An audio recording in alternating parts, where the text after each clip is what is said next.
View back, view data, view temp data का difference. Cause देख ले कैसे क्रिएट करना है, फाइल में जाने का, न्यू में जाने का, न्यू में जाके web ASP.NET empty web application. अरे देखना भाई, ओ MVC4 वही हम लोग भी हुए नहीं, मैं कुछ और समझा। ASP में लिखा है लेकिन MVC खोल ले तो उसके अलग से नहीं आया। तो यार ऐसा करेगा विजुअल स्टूडियो वाला होगा।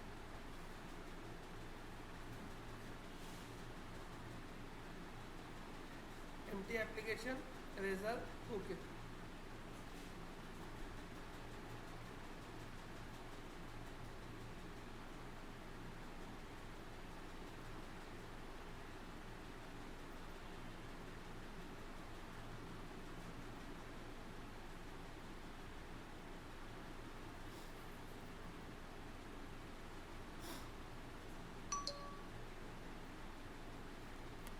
मेहमान वाले हो गए बाकी रिंगटोन जैसे ही देखना पड़ेगा।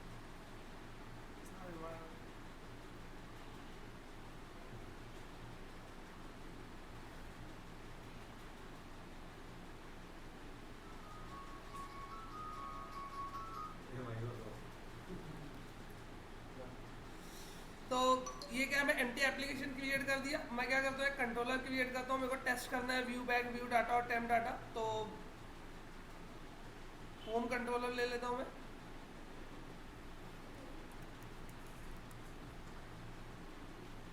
राइट क्लिक करके वैसे ही ऐड कर देना। Add controller index section method में। अब व्यू बैक, व्यू डाटा और टेम्प डाटा का डिफरेंस। तो व्यू बैक के अंदर क्या करते हैं हम लोग, व्यू बैक जो है व्यू से कंट्रोलर में डेटा लेके जाएगा और कंट्रोलर से व्यू में लेके आएगा, मतलब दोनों साइड से काम करेगा। व्यू बैक जो है कंट्रोलर से व्यू में डेटा लेके जाएगा और व्यू से कंट्रोलर में लेके आएगा, दोनों साइड से काम करेगा। ठीक है, तो ये व्यू बैक है। व्यू डाटा भी सेम चीज करता है। व्यू डेटा जो है कंट्रोलर से व्यू में लेके जाता है, व्यू से कंट्रोलर में लेके आता है। मतलब फंक्शनली व्यू बैक और व्यू डाटा सेम है, लेकिन इंटरनली जो है मतलब जो यूज करने का मेथड जो है वो अलग है। तो अभी अगर मेरे को कोई व्यू डाटा क्रिएट करना है तो मेरे को डिक्शनरी कलेक्शन क्रिएट करना पड़ता है। फॉर एग्जांपल मेरे को यहाँ पे व्यू डाटा क्रिएट करना है तो मैं लिखा व्यू डाटा, जैसे हम लोग सेशन क्रिएट करते हैं ब्रैकेट लगाने का।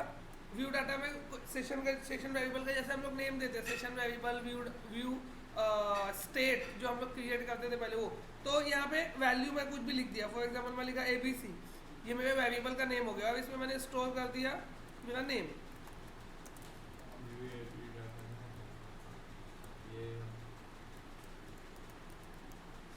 ठीक है, तो ये क्या हो गया, मेरा वेरिएबल का नेम हो गया और ये मेरा उसकी वैल्यू हो गई। अब मेरे को इसको क्या करना है, तो व्यू के अंदर इसको एक्सेस करना है जो व्यू कॉल होगा। तो राइट क्लिक किया, ऐड व्यू करके ये व्यू ऐड कर दिया।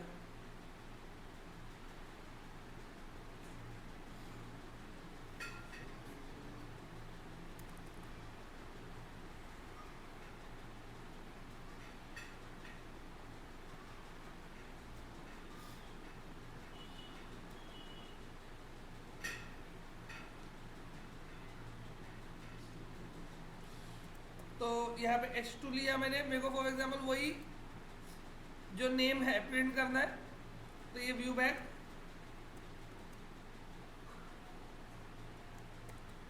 इधर पे लिख दिया सेम। लेकिन अब ये व्यू बैक ऐसा लिखूंगा तो ये एज इट इज प्रिंट होके आ जाएगा। HTML से C# के मोड में स्विच करने के लिए @ लगाए, बराबर। रन करके देखो।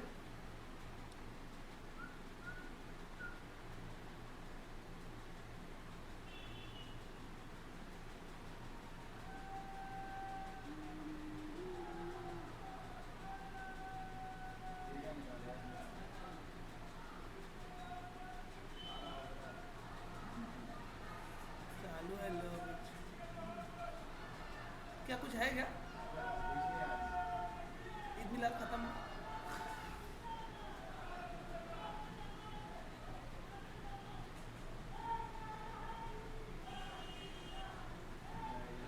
यानी ये नेम आ गया। इंडेक्स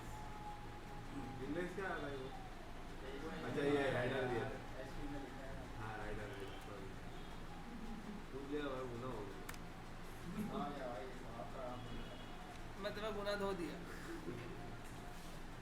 ठीक है, तो ये नेम कहाँ से आया, कंट्रोलर में मैं इसको सेट किया था, कंट्रोलर से क्या किया, व्यू में जाके प्रिंट हो गया, सिंपल। तो अब मेरे को क्या करना है, अभी मैं जब व्यू डाटा जब मैं क्रिएट करता हूँ, व्यू डाटा क्रिएट करने के टाइम मैं क्या करता हूँ, इसको डिक्शनरी कलेक्शन ले रहा हूँ। सेम चीज मैं व्यू बैक के अंदर कैसे क्रिएट करूंगा,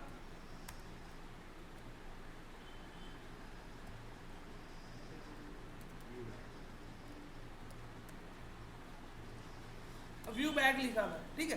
व्यू बैक के आगे मैं डॉट लिखता हूँ तो कुछ भी लिस्ट में आता नहीं है, लेकिन यहाँ पे एक चीज लिखी आती है, क्या, डायनामिक एक्सप्रेशन। सही दिए देख। तो डायनामिक प्रॉपर्टी कैसा होता है, नॉर्मली प्रॉपर्टी कैसा होता है, जैसे अभी मैं कोई भी एक क्लास का ऑब्जेक्ट क्रिएट किया, फॉर एग्जांपल मैं कोई भी क्लास का ऑब्जेक्ट क्रिएट करता हूँ, जैसे कि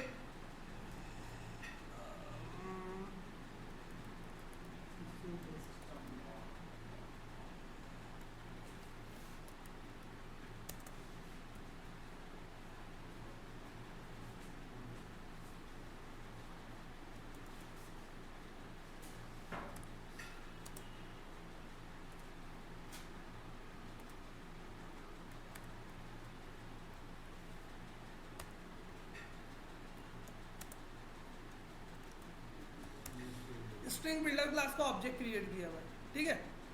तो स्ट्रिंग बिल्डर क्लास का मैं ऑब्जेक्ट क्रिएट करता हूँ, उसके आगे मैं लिखता हूँ एसबी डॉट। तो डॉट लिखने से ये मेरे को लिस्ट देता है, इसकी प्रॉपर्टी लेंथ दे रहा है, मैक्स कैपेसिटी दे रहा है ना, ये सब दे रहा है प्रॉपर्टी डॉट लिखने में। लेकिन जब मैं व्यू बैक के आगे लिखता हूँ यहाँ पे डॉट, तो मेरे को कोई लिस्ट नहीं आती है, वो क्या बोलता है, डायनामिक है। अब कैसा होगा, जो प्रॉपर्टी मैं यहाँ पे लिख दूंगा, मैं यहाँ पे ये ऐसा कुछ लिख दिया, तो ये नाम की प्रॉपर्टी रन टाइम में वो क्रिएट कर देगा, ये नाम की प्रॉपर्टी वो रन टाइम में क्रिएट कर देगा। डॉट में लिखा मतलब अभी कुछ है नहीं, अगर मैं जो चीज़ यहाँ पे लिख दूंगा, अगर मैं ये चीज़ इधर लिख दिया तो ये रन टाइम में क्रिएट हो जाएगा, एरर नहीं देगा, कुछ भी लिख दिया मैंने वहाँ पे, देखो नेक्स्ट नेम, न्यू नेम, चलो ठीक है। अब इसको मुझको वहाँ पे प्रिंट करना है, तो ये सेम चीज़ कॉपी कर लो, क्योंकि याद तो रहेगा नहीं अपने को क्या लिखा हूँ।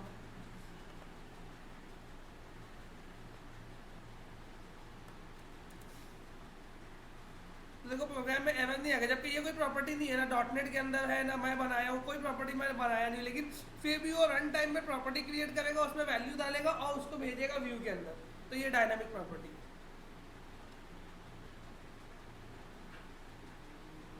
समझा क्या डायनामिक प्रॉपर्टी, किसको समझा, कोई ऐसा है जिसको नहीं समझा। ये देखो न्यू नेम, तो ये न्यू नेम कौन सी प्रॉपर्टी से आया है, जो मैं अभी कुछ भी लिख के इधर पे क्रिएट किया था, ये वो प्रॉपर्टी से आया नहीं। अभी मैं थोड़ा सा इसमें कुछ चेंज कर दूंगा तो देखो एरर आ जाएगा, मतलब एरर का नेम नहीं आएगा, क्योंकि मिलेगा नहीं ना उसको प्रॉपर्टी। समझ में आया क्या,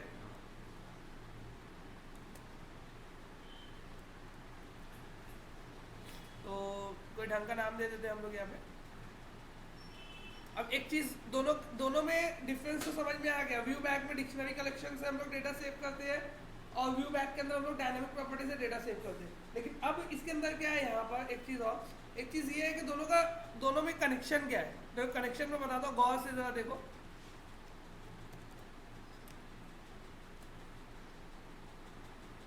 मैं यहाँ पे क्या किया, व्यू डाटा लिखा, ठीक है, माय नेम करके प्रॉपर्टी लिया,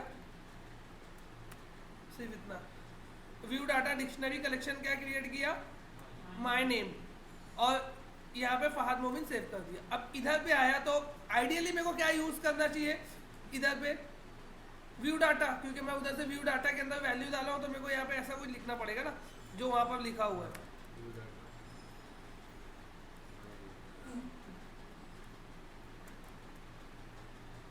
ऐसा कुछ बराबर ना। तो ये तो प्रॉपर वर्क करता है, लेकिन मैं कुछ और लिखता हूँ यहाँ पे।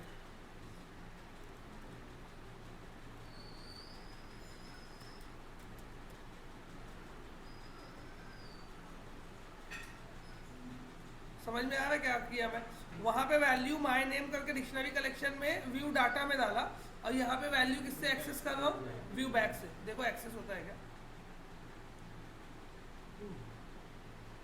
ये एक्सीडेंटली मेरे को पता चला था, शायद इधर ही तुम लोगों को पढ़ा रहा था।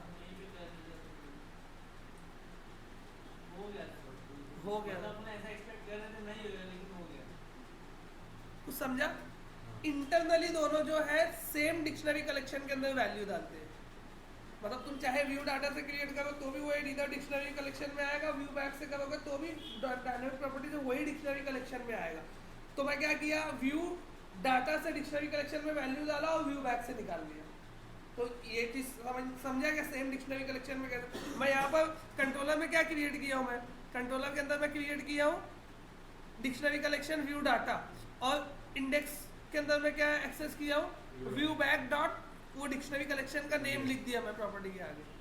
तो उसने क्या कर दिया, वहां से वैल्यू निकालते। इंटरनली जो है दोनों सेम डिक्शनरी कलेक्शन को एक्सेस करते हैं, लेकिन क्रिएशन के टाइम पे हम लोग यहाँ पर डायनेमिक प्रॉपर्टी यूज करते हैं व्यू बैक में, जबकि व्यू डाटा के अंदर हम लोग नॉर्मल डिक्शनरी कलेक्शन जैसा यूज करते हैं। तो व्यू बैक और व्यू डाटा में कुछ खास डिफरेंस नहीं है, मतलब फंक्शनली, लेकिन टेम्प डाटा और व्यू बैक के अंदर बहुत डिफरेंस है। तो मोस्टली क्वेश्चन कैसा रहता है, टेम्प डाटा और view back, temp data view back बोलेगा, टेम्प डाटा व्यू डाटा बोलेगा।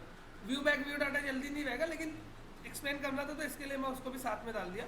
तो टेम्प डाटा, अभी ये तो समझ में आ गया कि अगर मैं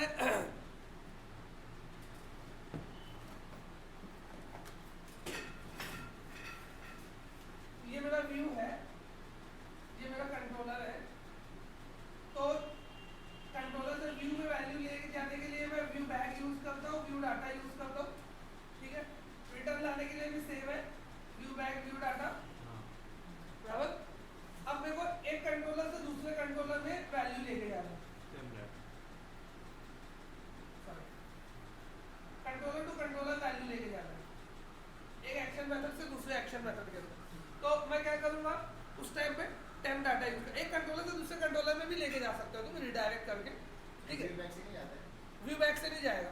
तो व्यू बैक जो है, व्यू बैक या व्यू डाटा जो है उसका स्कोप क्या है, स्कोप मतलब उसकी लिमिट, वो कब तक रहेगा। तो व्यू बैक व्यू डाटा जो है, भाई 9 बज गए कहते, व्यू बैक और व्यू डाटा जो है वो एक रिक्वेस्ट, मतलब जो एक रिक्वेस्ट रहती है, यानी एक रिक्वेस्ट मतलब कैसा, मैं एक रिक्वेस्ट एग्जीक्यूट किया तो रिक्वेस्ट पहले कंट्रोलर के पास जाती है, फिर व्यू के पास जाती है, फिर व्यू फाइनल व्यू जो है यूजर को दिखता है। ऐसी होता है ना एमवीसी में। मैं क्या करता हूँ, यूआरएल लिखता हूँ, तो यूआरएल कहाँ जाता है, राउट डॉट कॉन्फिग में जाता है, चेक करता है कि जो यूआरएल में लिखा हुआ है राउट डॉट कॉन्फिग में उसके लिए राउट रजिस्टर है कि नहीं है, ठीक है। राउट रजिस्टर नहीं मिलती है तो बाय डिफॉल्ट उसको क्या करता है, जो डिफॉल्ट पैटर्न है, मतलब कंट्रोलर और एक्शन मेथड कंसीडर करता है, मतलब एंडिंग का जो स्लैश से पहले है वो एक्शन मेथड हो जाएगा, उससे पहले जो है कंट्रोलर हो जाएगा, उससे पहले जो है सर्वर का नेम हो जाएगा। तो वो ऐसा डिफॉल्ट कंसिडरेशन करके सीधा कहाँ आ जाता है, कंट्रोलर के पास। फिर वो कंट्रोलर का नेम वो सर्च करता है कंट्रोलर कंटेनर के अंदर, तो उसको बहुत सारे कंट्रोलर से एक कंट्रोलर मिल जाता है कि हाँ ये है। फिर उसके बाद वो कंट्रोलर के अंदर वो एक्शन मेथड सर्च करता है, तो उसको एक्शन मेथड मिलता है, वो एक्शन मेथड एग्जीक्यूट करता है। ये एक ही रिक्वेस्ट में हो रहा है सब, मतलब बंदे ने एक बार एंटर मारा, यूआरएल लिख के एक बार एंटर मारा, तो ये सब उसके अंदर ही हो रहा है। अब उसके बाद एक्शन मेथड एग्जीक्यूट हुआ, एक्शन मेथड एग्जीक्यूट होके रिटर्न व्यू देखा उसने नीचे, तो रिटर्न व्यू व्यू के पास गया, व्यू को एग्जीक्यूट किया, फाइनल एचटीएमएल मेरे को दिखा। तो ये सब एक, तो इतनी काम होने में, मतलब एंटर मारने से लेके फाइनल एचटीएमएल आने तक ही व्यू बैक परसिस्ट रहता है। सेकंड टाइम जब एग्जीक्यूट करूंगा तो व्यू बैक नहीं मिलेगा। तो इसका स्कोप क्या रहता है, इसका स्कोप जो रहता है एक रिक्वेस्ट के उसमें ही रहता है, रिक्वेस्ट खत्म व्यू बैक खत्म। बात समझी मैं क्या बोला, रिक्वेस्ट खत्म व्यू बैक खत्म। लेकिन टेम्प डाटा की लाइफ जो, मतलब इसकी लाइफ बोल सकता हूँ मैं, हम लोग स्कोप बोलते हैं, लिमिट बोलते हैं, तो यहाँ पे मैं लाइफ बोल रहा हूँ उसकी इजी वर्ड में। तो इसकी लाइफ कहाँ से कहाँ तक रहती है, एक रिक्वेस्ट में रहती है। जो वो पेज को रिक्वेस्ट हुआ है तो वो क्रिएट होगा, और तब जब पेज फाइनल रेंडर हो गया तो वो डिस्ट्रॉय हो जाएगा, ठीक है। लेकिन टेम्प डाटा की लाइफ ज़्यादा रहती है। टेम्प डाटा की लाइफ कैसी रहती है, टेम्प डाटा की लाइफ फिक्स नहीं है। टेम्प डाटा की लाइफ जब टेम्प डाटा क्रिएट हुआ तो उसकी लाइफ शुरू हुई, जो भी रिक्वेस्ट में है, चाहे कंट्रोलर में, चाहे टेम्प डाटा तुम कहीं भी क्रिएट कर सकते हो, व्यू बैक में भी क्रिएट कर सकते हो, व्यू में भी क्रिएट कर सकते हो, कंट्रोलर में भी क्रिएट कर सकते हो। तो 90% हम लोग कंट्रोलर में ही क्रिएट करते हैं। तो कंट्रोलर में मैं टेम्प डाटा क्रिएट किया, कंट्रोलर में टेम्प डाटा क्रिएट करने के बाद उसकी लाइफ वहाँ से शुरू हुई, रिक्वेस्ट गई, दूसरा पेज आ गया, जब तक टेम्प डाटा रहेगा तो उसकी लाइफ खत्म कब होगी, जब तक वो फर्स्ट टाइम रीड नहीं हो जाता। जैसे ही वो रीड होगा वो खत्म हो जाएगा। टेम्प डाटा की खास बात क्या है, व्यू बैक में कैसा है, तुमने एक रिक्वेस्ट में 3-4 बार उसको रीड किया, वो रीड हो जाएगा, लेकिन टेम्प डाटा ऐसा नहीं होगा। ठीक है, देखो ये जो सेंटेंस बोला उसको, क्या बोले भाई, टेम्प डाटा का एक लास्ट सेंटेंस क्या बोले? व्यू बैक को एक रिक्वेस्ट में तुम जितने बार चाहे उतने बार रीड करोगे, लेकिन वो डेटा खत्म नहीं होगा, लेकिन टेम्प डाटा में एक ही बार एक बार रीड करोगे वो खत्म हो जाएगा। सेकंड टाइम नहीं हाँ, लेकिन व्यू बैक में ड्रॉबैक क्या है, व्यू बैक के अंदर ये है कि अगर तुम क्या करते हो, व्यू बैक को रीड करते हो, फॉर एग्जांपल व्यू बैक को खड़ी खड़ी खड़ी खड़ी तुम रीड कर रहे हो, तो एक रिक्वेस्ट में कितने भी बार रीड करो, लेकिन रिक्वेस्ट के बाहर उसको रीड नहीं कर सकते, मैं वो रिक्वेस्ट एंड होने के बाद दूसरी रिक्वेस्ट में तुमको वो नहीं मिलेगा। ठीक है, लेकिन टेम्प डाटा का कैसा है कि वो एक बार रीड करोगे खत्म हो जाएगा, लेकिन अगर तुमने उसको पूरी रिक्वेस्ट में रीड नहीं किया तो तुमको दूसरी रिक्वेस्ट में मिल जाएगा। समझे, मतलब इसका स्कोप व्यू बैक या व्यू डाटा का स्कोप है ना, रिक्वेस्ट से लिमिटेड है। सिंगल रिक्वेस्ट मतलब हाँ, लेकिन कितने ही बार रीड करो।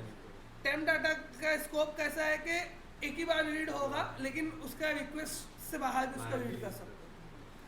तो हम लोग लेते हैं टेम्प डाटा, होता है ना, बता रहा हूँ, वही तो बता रहा हूँ। टेम्प डाटा माय नेम लिया मैं, ठीक है, पहले व्यू बैक लेता हूँ मैं, ठीक है, ठीक है, ये है। अब इसको मैं यहाँ पे 3 से 4 बार रीड किया, तो मैं 3 से 4 बार किया, और ज़्यादा बार रीड करते हैं हम लोग। फॉर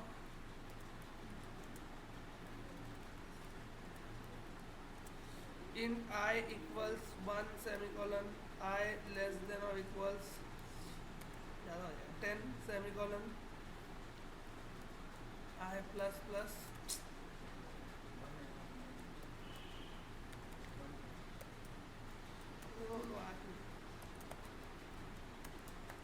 ठीक है, ये हो गया। देखते हैं अभी कितने बार रीड हो रहा है ये, 10 टाइम्स।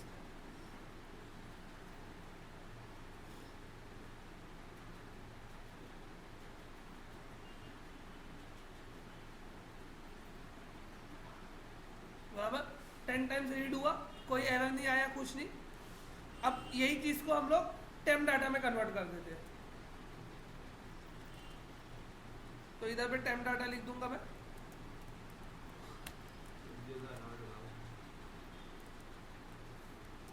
बराबर।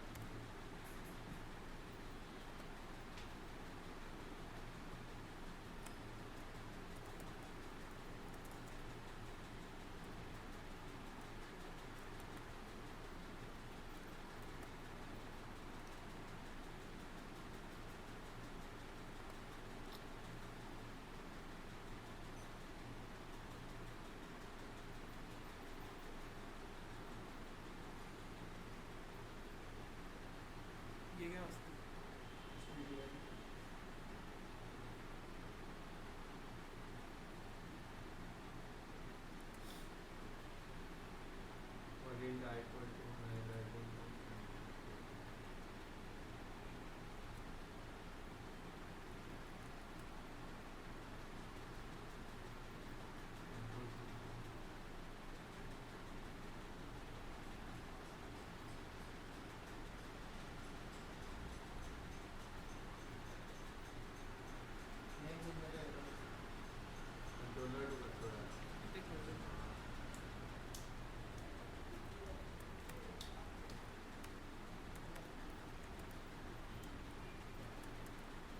इसका रीज़न बताता हूँ मैं, पहले मैं बस खुद प्रैक्टिकल करके देख लेता हूँ। रीज़न तो उसको समझ में आ गया,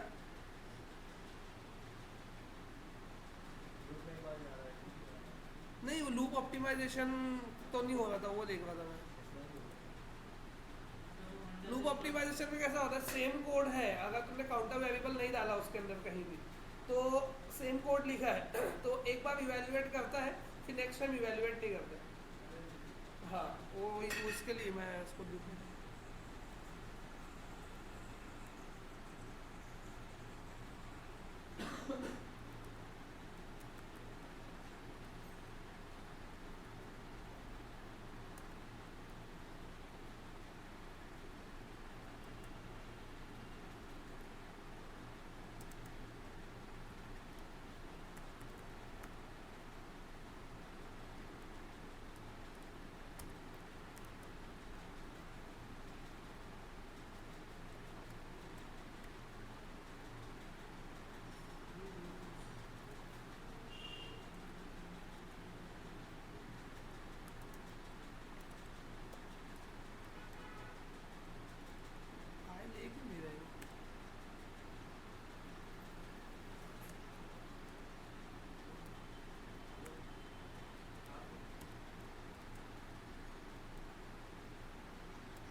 पहले, क्योंकि मैं प्रैक्टिकल करके बताया था तुम लोगों इससे के। पहले हम लोग किए तो सिर्फ कंट्रोलर से कंट्रोलर में डेटा पास किया था, व्यू में नहीं किया। एक बार कंट्रोलर में ट्राई करते हैं, अगर अपडेट हो गया तो अपडेट हो गया तो भी इतना खतरनाक अपडेट। कंट्रोलर से कंट्रोलर के लिए क्या करूँ मैं? नया कंट्रोलर में ऐड करके देखते हैं। हाँ वही करना क्या है वो सोच रहा था। ठीक है, तो एक और एक्शन मेथड लेते हैं हम लोग, पब्लिक एक्शन रिजल्ट ही करता है, वाइट रहता तो वॉइड रिटर्न कर सकता है, तो वो एक्शन मेथड वो भी रहेगा, लेकिन तेरे को जब व्यू रिटर्न करना है तो तेरे को एक्शन रिजल्ट लेना पड़ेगा या व्यू रिजल्ट लेना पड़ेगा। मतलब व्यू रिजल्ट एक्शन रिजल्ट दोनों सेम ही है, वो मैं बताऊंगा, दोनों मतलब सेम हायरार्की के वो है। क्या लिखते हैं यार तो मैं?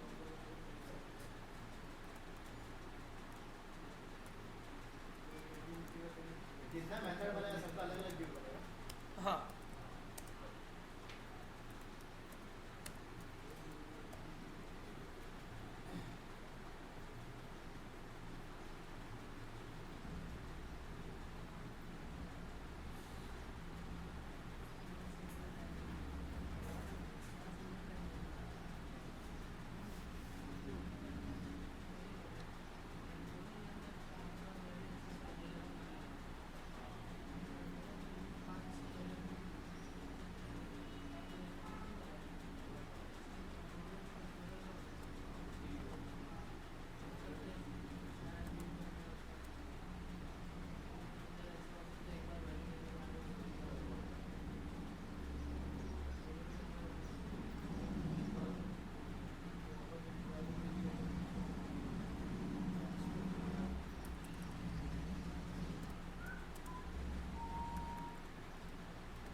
नेक्स्ट पेज था ना,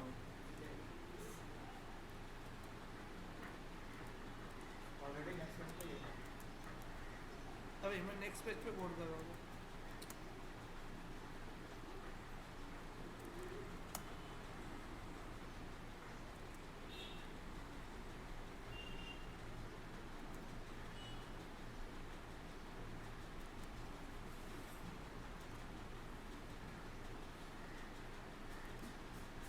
ये है, तो अभी क्या हो गया, ये पेज क्रिएट हुआ टेम्प डाटा में, ये वैल्यू स्टोर हुई, अब मैं वापस इधर आया।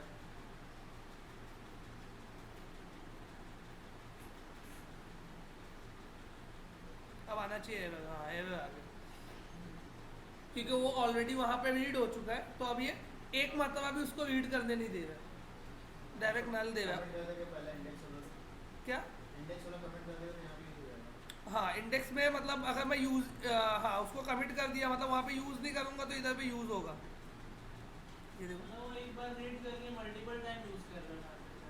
मेरे को भी वही लग रहा है। लूप में इसलिए ले रहा है, अगर दो बार लेंगे तो शायद नहीं लेगा। वही के लिए तो लूप निकाला था मैं, वो एक मतलब वो कुछ तो ऑप्टिमाइजेशन की वजह से हो रहा है, लेकिन जो Same कंसेप्ट ही है हो वो सही है जो मैं बोला, क्योंकि वो एकदम फुल फ्लैश कंसेप्ट है, वो तो हज़ारों मरतबा यूज़ हुआ है, तो उसमें कोई वो नहीं है कि वो कंसेप्ट अलग होगा या ऐसा कुछ। एक मिनट मैं इधर से अभी, अब मैं इंडेक्स पेज पे उसको यूज़ नहीं करता हूँ, और यहाँ से लूप हटा के दो बार यूज करेंगे। ठीक है। इसको कमेंट कर दिया, कमेंट कर दिया,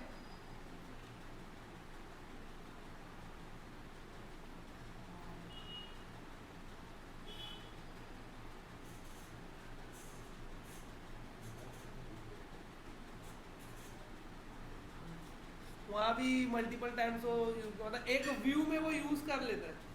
मतलब वैल्यू एक बार रिट्रीव कर रहा है, मल्टीपल टाइम उसको यूज कर रहा हाँ तो मतलब एक रिक्वेस्ट में ये भी मल्टीपल टाइम्स कॉल हो सकता है ना, दो बार एक रिक्वेस्ट में मल्टीपल टाइम्स कॉल हो सकता है, लेकिन एक ही पेज पे एक्सेस कर एक ही पेज पे एक्सेस होगा, एक रिक्वेस्ट मतलब एक ही पेज हो जाएगा ना। अब अगर यानी व्यू बैक व्यू डाटा की फंक्शनैलिटी टोटल सेम है, बस ये जो है रिक्वेस्ट के बाहर एक्सेस होता है, लेकिन रिक्वेस्ट के बाहर सिर्फ एक मरतबा, रिक्वेस्ट के बीच में लूप में एक्सेस हो रहा है। अभी एक रिक्वेस्ट में आ गया तो लूप चल गया, देखो ना। लेकिन कंट्रोलर में लूप नहीं चलेगा इसका, मेरे को ऐसा लग रहा है। कंट्रोलर में अगर कंट्रोलर में नहीं चलेगा, क्योंकि कंट्रोलर में बहुत मरतबा हम लोग ट्राई कर चुके हैं, नहीं चलता। कंट्रोलर में तो अपन यूज करके देख चुके हैं ना। व्यू में एक्चुअली में कैसा होता है कि if तुमने रेजर भी लिखा, मतलब तुमने सी शार्प भी लिखा, HTML भी लिखा, तो एक बार कंपाइल होता है, उसका आउटपुट जो होता है एक जगह सेव होता है, वो यूज होता है। तो रीड वो एक ही मरतबा होता है, टेम्प डाटा वहाँ पर भी, समझे। वो भी एक कंसेप्ट है। और अगर लूप है तो लूप ऑप्टिमाइजेशन रहता है लूप के अंदर। एक मरतबा वो कंपाइल होता है, एक मरतबा रीड हो गया, उसके बाद यानी अगर तुमने काउंटर वेरिएबल वगैरह कुछ डाला नहीं है तो ऑप्टिमाइजेशन क्या करेगा, वो एज इट इज वो आउटपुट अपेंड करते चले जाएगा। तो वो कैलकुलेट पहले हो गया, फहद मोमेंट कैलकुलेट हो गया, उसके बाद आगे की चीज़ जो है वो चल रही है, ठीक है। तो व्यू बैक, व्यू डाटा और टेम्प डाटा समझा। इसमें मेरे ख्याल से अभी तो कुछ डाउट नहीं होना चाहिए, बहुत पंचायत हो गया इसको लेकर।